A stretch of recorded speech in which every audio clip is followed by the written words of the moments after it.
As you can see, today we are going to discuss volleyball. Now, before we get into showing you skills and demonstrating how the game is played, we're going to go over a few of the rules. Now, some of the rules that we're going to go over are just regular volleyball rules. Some of the rules that we're going to go over are specific for our PE classes. We have to make adjustments here and there based on what we need to do in our class. We'll make sure that we specify which rules are specific for us. All right, we're going to go over serving. When you serve, you have to be behind the back service line. You cannot step on or over when you're serving. There's a couple ways to serve. You can do a basic underhand serve.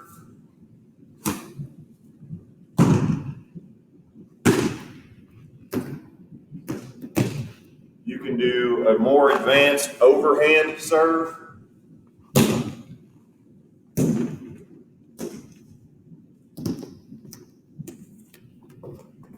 You can attempt a jump serve.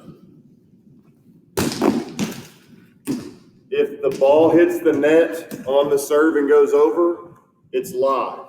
You don't do a redo, play continues. If your serve does not go over the net, or if it hits something on the rafters or in the ceiling, it is the other team's point and play automatically goes over to the other team and they serve. When your team is receiving the serve, it is against the rules for you to attack the serve by jumping to block or spike it.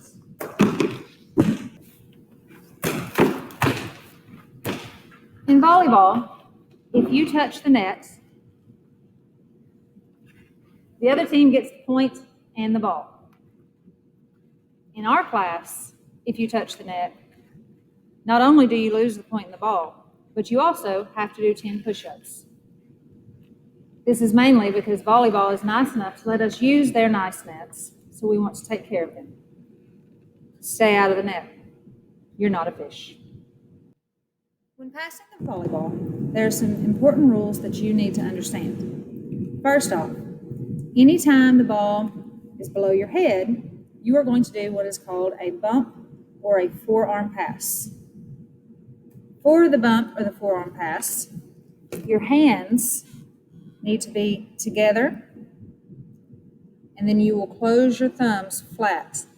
This turns your forearms out so that it gives a larger, flat surface for the ball to make contact. Your thumbs being flat extends that flat surface so that if the ball were to hit your hands, it's still hitting an area that's flat, so it's not likely to fly in crazy directions as it would if you did this and your knuckles were sticking out.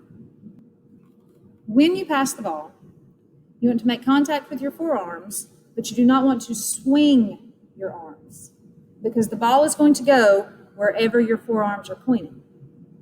So if you swing your arms up, then the ball is going to go off, up, and probably behind you, or maybe in the rafters. If you bend your elbows, then the ball is going to bounce off of your forearms and hit you in the face. Now, it's a volleyball, so it's not going to hurt that much. Probably going to damage your pride a little bit, though. So, when the ball is coming towards you, you want to bend your knees and then straighten your knees, not swing your arms. Then the ball is going to go up and forward, hopefully to your setter.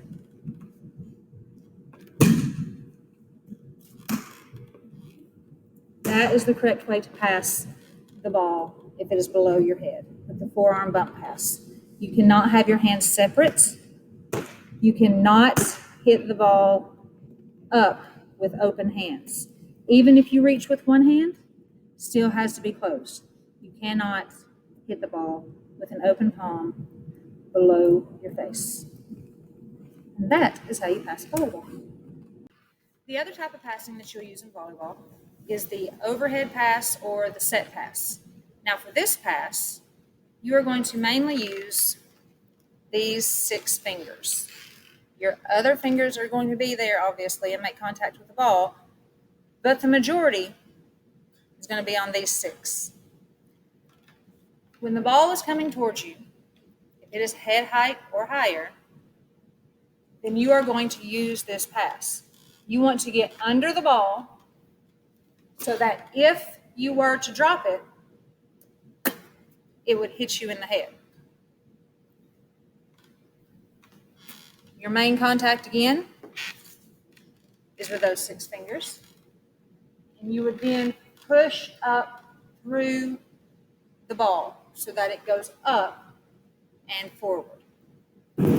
So the proper way to do a set pass is up and forward.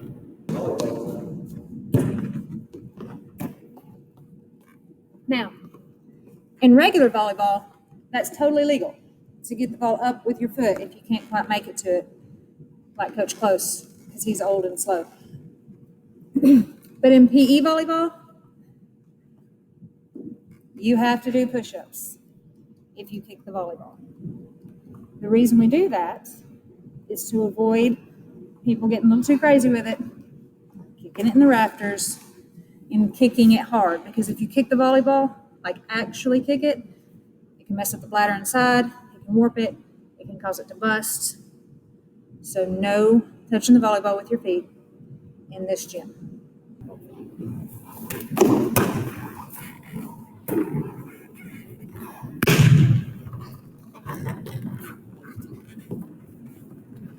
If the ball hits the net and you have hits remaining on your team, you can play it and still attempt to get the ball over the net like I just did. Some things you need to know about volleyball. On our home court, more.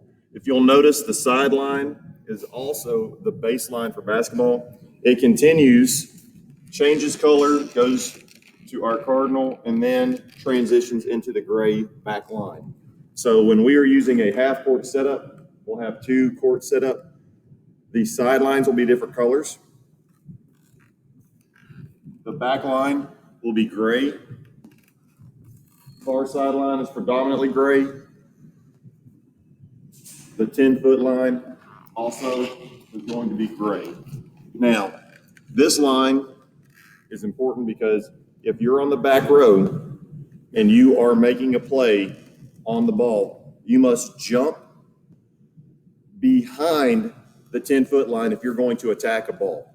So if you jump from here, spike the ball, that's fine. But what you cannot do is be on the back row, run up to the net, and then try to spike.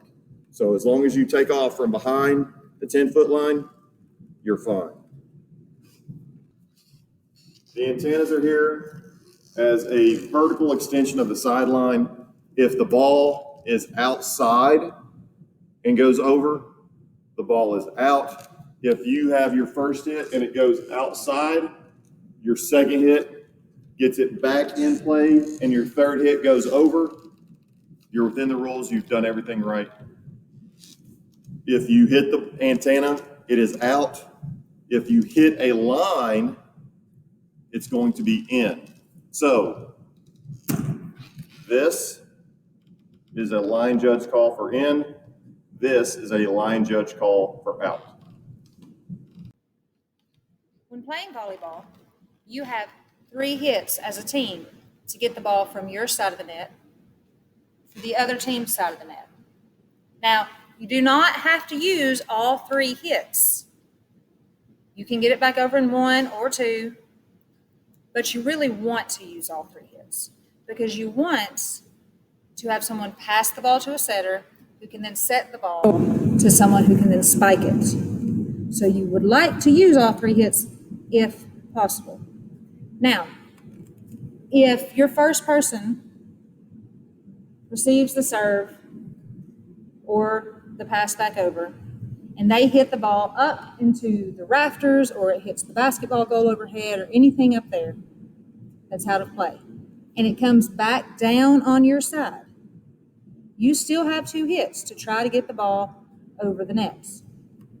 If it goes up and hits something in the ceiling and goes over the net, now it is a dead ball, and it is the other team's point and the other team's serve. The only other thing you need to know is, as far as that goes, I can hit the ball twice out of the 3 times, but I cannot hit the ball 2 times in a row. So I can pass it to the setter, and then the setter can set me back up to spike it. But I can't hit it into the rafters and then be the next one to play it. Someone different has to hit it in between.